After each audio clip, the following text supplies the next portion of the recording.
წარმოიდგინე, რომ ხარ შენს ოთახში. საშინაო დავალებების დაწერა ახლახანს დაამთავრე. ნაყინის მანქანის ხმა გაიგე. პანჭრიდან გაიხედე და დაინახე შენი საუკეთესო მეგობარი. ცოტა ხნის შემდეგ ნაყინის გამყიდველი, რომელსაც საშიში მასკა უკეთია, ყინავს პირით შენს მეგობარს და შემდეგ თავის ფურგონში მალავს. სწორედ ეს მოუვიდა მის საუკეთესო მეგობარს, მისტერ როდის პირველ მსხვერპლს, დანიელ ჯეის. ამ ბავშვმა გადაწყვიტა დაეხსნა თავისი მეგობარის ხვისი დახმარების გარეშე. ერთ დღეს მან იპოვა გასაღები, რომ გაეთავისუფლებინა მისი საუკეთესო მეგობარი, რომელიც იყო გამოკეტილი პატარა გალიაში. მაგრამ ვინ არის ნაყინის გამყიდველი და რა ბოროტული გეგმები აქვს შემუშავებული მას? მისი სახელია როდი.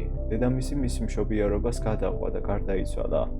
ასე რომ იგი გაიზარდა მამასთან. მამამისი ძალიან კარგი ადამიანი იყო და მუშაობდა ნაყინის მაღაზიაში. ის აკეთებდა საუკეთესო ნაყინს მთელს ქალაქში. მას ჰქონდა საიდუმლო ინგრედიენტი, მაგრამ მას არ უნდოდა მისი გამხელა როდისათვის. სკოლაში როდს ყველა კლასელი სძულდა, რადგან ყოველთვის ჩაგრავდნენ. ასე რომ იგი მთელ მის დროს მამამისთან ატარებდა და მას ძალიან უყვარდა მისი ნაყინი. ერთ დღეს ისინი წავიდნენ საციგურაოდ. ის ზედაპირი კარგად გაყინული არ იყო. როდმა კითხა მამას, შეიძლებოდა თუ არა რომ ტბაზე ესრიალად.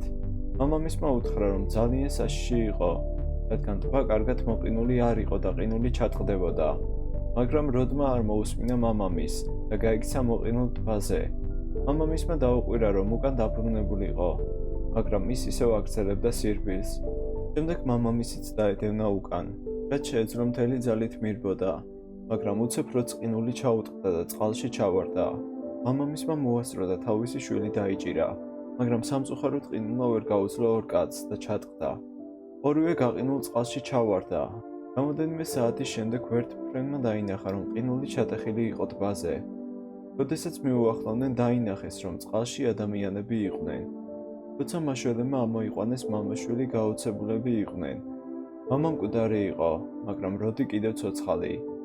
ბავშვი წაიყვანეს საავადმყოფოში და სასწაულებრივად როდმა აღიდგინა გონება. რადგან ბავშვი უკვე ობოლი იყო, როდი მიაბარეს კოლეჯში, სანამ 18 წლის გახდებოდა. ის გახდა ძალიან უცნაური ადამიანი. მას სძულდა ბავშვები და ვერ იტანდა, როდესაც ხედავდა, რომ ნაყინებს ჭამდნენ. მას შემდეგ, რაც როდის მამა გარდაიცვალა, მას არასდროს აღარ უჭამია ნაყინი. როდი აღარ იცინოდა. ნაყინულმა წყალმა იგი ძალიან შეცვალა. მისი კანი გახდა გაყინული, ასევე მისი ცხოვრებაც და სულიც. ის იტანჯება, როდესაც მზის სხივები ეხება მას, რადგან მისი სხეული მიეჩვია დაბალ ტემპერატურას. იმიტომაც გადის ღამე გარეთ. როცა იგი 19 წლის გახდა, მან მუშაობა დაიწყო კაფეში და 22 წლისას ნაშოვნი ფულით მან იყიდა ადგილი, სადაც მისი ყველა ნივთი ჰქონდა შენახული. ასევე მას ეძინა გარეთ, რადგან ის კარგად გრძნობს თავს დაბალ ტემპერატურაზე. იგი არ ჭამს ბევრს, რაც მას სჭირდებოდა მხოლოდ იყო სუფთა და ახალი წყალი. რამოდენიმე თვის შემდეგ მან იპოვა სამსახური და ის მუშაობდა აღმზრდელად. როდი უყურებდა ბავშვებს და უფრო და უფრო მეტად სძულდა ისინი. მან გადაწყვიტა შეედგინა გეგმა, რომ მოეკლა მსუქანი ბავშვები და ის გააკეთებდა ყველაფერს, რომ შური ეძია მამისათვის და ნაყინისათვის. 1972 წელს როდმა ნაშოვნი ფულით იყიდა ფურგონი გარაჟთან ერთად, კაფესთან ახლოს. მან დაიწყო სამეზობლოში სიარული და იძებდა ხელსაწყოებს, რომლებიც დაეხმარებოდა საკუთარი ნაყინის გასაკეთებლად. კაფეში, სადაც იგი მუშაობდა, მან აიღო რამოდენიმე ინგრედიენტი ნაყინის გასაკეთებლად. როდმა მორთო მისი ფურგონი და დაიწყო ნორმალური ნაყინის მიყიდვა ბავშვებისათვის, მის წყნარ სამეზობლოში, მაგრამ მას არ უნდოდა, რომ ამოეცნოთ და გაიგოთ თუ ვინ იყო ის. ამიტომ მან გააკეთა ნაყინის მასკა, რომ დაემალა მისი სახე. ეს იყო მისტერ როდის ცხოვრება. დღეს განმავლობაში მას ეძინა, ან მის გარაჟში რჩებოდა და მუშაობდა მის მოწყობილობაზე. შემდეგ დაახლოებით 1 საათით ადრე, სანამზე ჩავიდოდა, ის მიდიოდა იგივე სამეზობლოში ნაყინის გასაყიდად და ღამის განმავლობაში იგი მუშაობდა კაფეში. ის არ იყო ცნობილი. ის იყო მხოლოდ მისტერ როდის ზოგი ბავშვისათვის, რომლებიც მოდიოდნენ რომ ეყიდათ ნაყინი, მაგრამ მას ყოველთვის ჰქონდა ბოროტული გეგმა გონებაში, რომ მოეკლა ბავშვები ჩვეულებრივი ნაყინით. ძალიან რთული მიზანი იყო განსახორციელებლად, მაგრამ მას უნდოდა ეპოვნა საიდუმლო ინგრედიენტი, რომელიც მოკლავდა ბავშვებს. ის იწერდა თავის გეგმებს დღიურში. 13 წლის განმავლობაში როდი განაგრძობდა ასეთ ცხოვრებას. მუშაობდა, ყიდდა ნაყინს და ატარებდა ექსპერიმენტებს, რომ ეპოვნა საიდუმლო ნაყინის ინგრედიენტი. 1974 წელს როდმა შეამჩნია, რომ მისი ნაყინი ბავშვებს ასუქებდა, მაგრამ მას უნდა და გამოეკვია თუ როგორ მოეკლა ისინი. 1975 წელს ამის განმავლობაში პოლიცია, რომელიც აკონტროლებდა გარაჟებს, შეაჩერა როდი, რომ ჩაეტარებინა გაჩხრეკა მის ფურგონში. პოლიციამ შეამჩნია, რომ როდი რაღაცას მალავდა მისგან. იმის შემდეგაც, როცა მთავარი გარაჟის კარები გაუხო.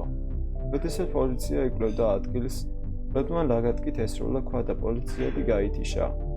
შემდეგ იგი თავის ფურგონში ჩასვა და სათამაშო მოედანზე წაიყვანა, რომელიც დაკეტილი იყო, რომ არავის შეემჩნია ისინი.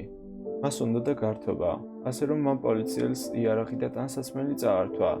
როცა გუნზე მოვიდა, როდმა დამალობანას თამაში დაუწყო პოლიციელს, მღეროდა სულელურ სიმღერებს. შემდეგ როდმა დაიჭირა პოლიციელი, სახეში შებერა გაყინული ჰაერი. პოლიციელი მაშინვე გაიყინა, როც გაუჩნდა ძალა, რომელსაც შეეძლო ადამიანის გაყინვა. გაყინული პოლიციელი დაამტვრია ათასობით ნაწილად და ნაწილები ჩაყარა ფურგონის უჯრებში.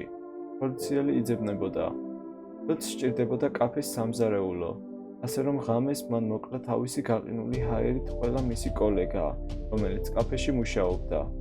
შემდეგ მან თავიდან მოიშორა გაყინული სხეულები.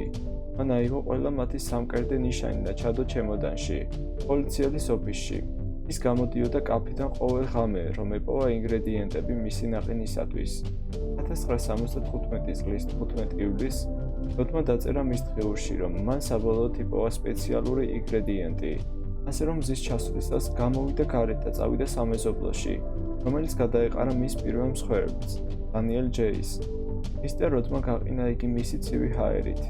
დასვა ფურგონში და წაიყვანა მის გარაჟში, სადაც ბავშვს უნდა ეჭამა მომაკვდავი ნაყინი. როდი ისეთი მოუწესრიგებელი იყო, რომ მან დაკარგა გასაღებები და ობიექტები, ასე რომ იგი ვერ დაბრუნა მის გარაჟში ან კაფეში.